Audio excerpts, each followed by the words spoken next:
Stephany Skies says she has been to your North American concerts and enjoyed listening to your performance of Your Love. Ah. Will you be singing on the next Keane album? I'll certainly be singing, but it's a question of whether it's just backing vocals. I don't know. I've got a feeling I probably won't be. But After that Queen performance. well, exactly. I mean, it's, you know, the only reason for me to sing a song, I wouldn't ever do it for my sort of, you know, so I've got my sort of ego fulfilling song on an album or whatever. I don't care about that at all. I think the only reason would be if, like, for some reason Tom was singing a song and it just didn't sound as good as when I sung it, which is not inconceivable. You know, he's a much better singer, but there might be something that he just couldn't sort of get to the heart of or whatever, or, you know, maybe one of the other guys would sing it better. I don't know, but it seems unlikely, and I don't think we've really come across that yet.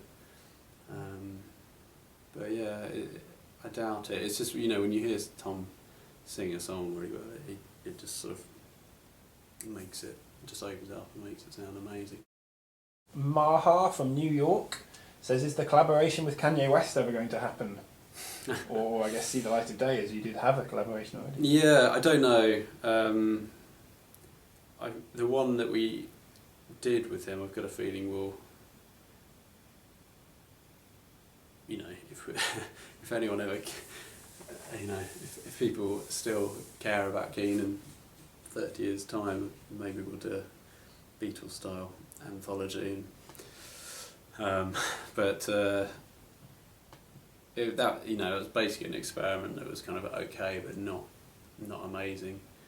I think it was what we both felt. But I mean, we would love to do more stuff with him.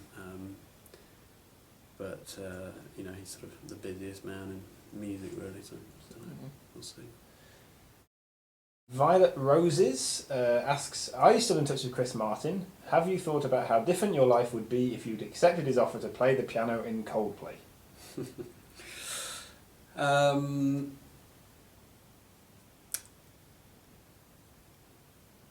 I never know how to take that question. It's quite an odd thing that you could have been a member of a different, incredibly successful band. Yeah. I think, well, the thing is, for a start, it wasn't that I didn't accept his offer. It was just that the offer sort of evaporated, really. You know, I think we just decided they were happy with the four of them. But which, you know, obviously was probably a pretty good decision from the looks of it. But you know, if they had really wanted me to join, I had joined. Yeah, it would have been weird, wouldn't it? I think I would have really enjoyed it, but I probably would have been a bit frustrated if I hadn't been able to be a songwriter. But then I'd probably, it'd be quite nice not to have that responsibility. But yeah, I don't know. It's a weird one, isn't it? Mm. I mean, it's not like you're Pete Best or someone who... No, I'm happy with my meagre lot in life. Exactly, you've done all right. Yeah. As it happened. And are you still in touch with him? I haven't spoken to him for a while, but not for any reason. I haven't seen him for ages, actually. I'm trying to think what else. Didn't they come and see you in New York on Perfect Symmetry Tour? Maybe. I get very confused. But anyway, yeah. But I mean, yeah, they're great on me. Yeah, I don't know. Give him a shout. You know. ecohan says, this is also Erin from Colorado, will be in London in July. What are some things that she should see while she's there? Any suggestions?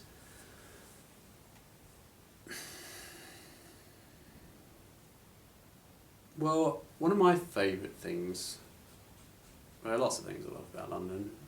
I think walking along the river is really nice, along the South Bank. particularly. I love driving around London in the night. My favourite sort of tourist attraction is the Museum of London, which has just been reopened after lots of rejigging, and that's really amazing, especially if you're into. Well, I think it'd be amazing for anyone, but it's the kind of social history of London is so amazing and powerful that, you know, it's really, they've done it in a way that you really could get quite sort of emotionally involved with, you know, with the history, which I think is a very difficult thing to do. So, you know, yeah, it makes you see the people who lived in London 400 years ago as real people, and you feel their sort of their pain and so on, which I think is a really great achievement for a museum. Absolutely. Penultimate question now from Fmbmn. What do you do when you have writer's block to inspire yourself, like when nothing comes to mind?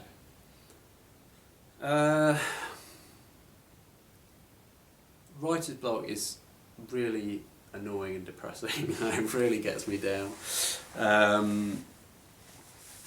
I don't know if I found a convincing way through it, apart from just to keep working. I think the worst thing you can do is sort of avoid the issue. You just got to keep going, and like I find that sort of.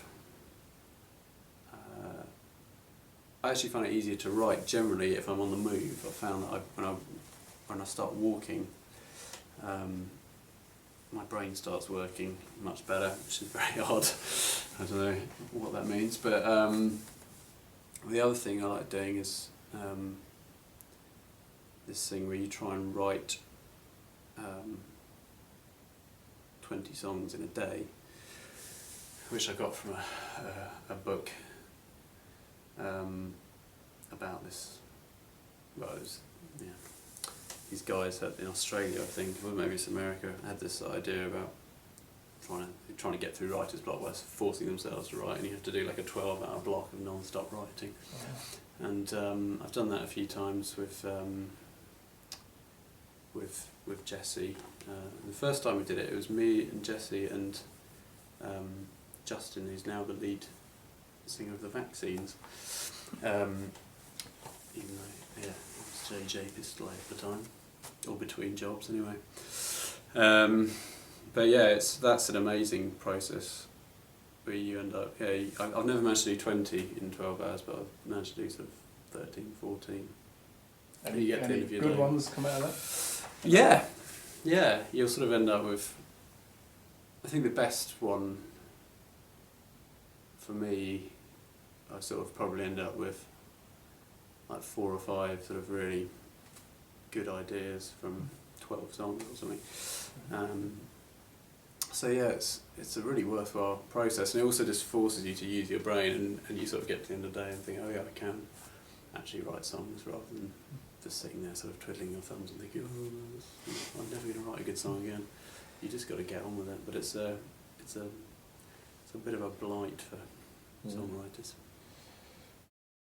Final question then is from Luciana Brazil from the Frog Prince Squad, who says, my dear Tim, you should have lots of songs ready for the new album. Can you tell us how many songs you think will be on the next album, and if possible, can you name one song?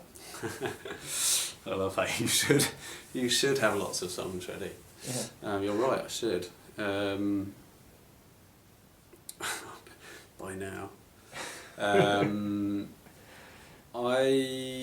don't know if I want to name any, because I've written a lot. I think we've got about, 25 something that are probably a bit more than that, actually, maybe 30 that are kind of have been serious sort of contenders for, that have been kind of contenders that we've discussed, and we've kind of narrowed that down to about 17 or something, I think. And then we're still trying to narrow it down. That's kind of what we're doing at the moment. We're playing all the songs together and trying to hone them, and yeah, I'm really, really excited about them. But yeah, I think we've got all the songs. I think I'm gonna probably I'll keep writing while we're rehearsing, sort of between gaps, during gaps rather. But yeah, I think we're there. But yeah, I don't know. I'm not going to name anything yet because I don't know if we're not quite decided what's staying and what's going. Cool. Well, thank you very much indeed. You're welcome.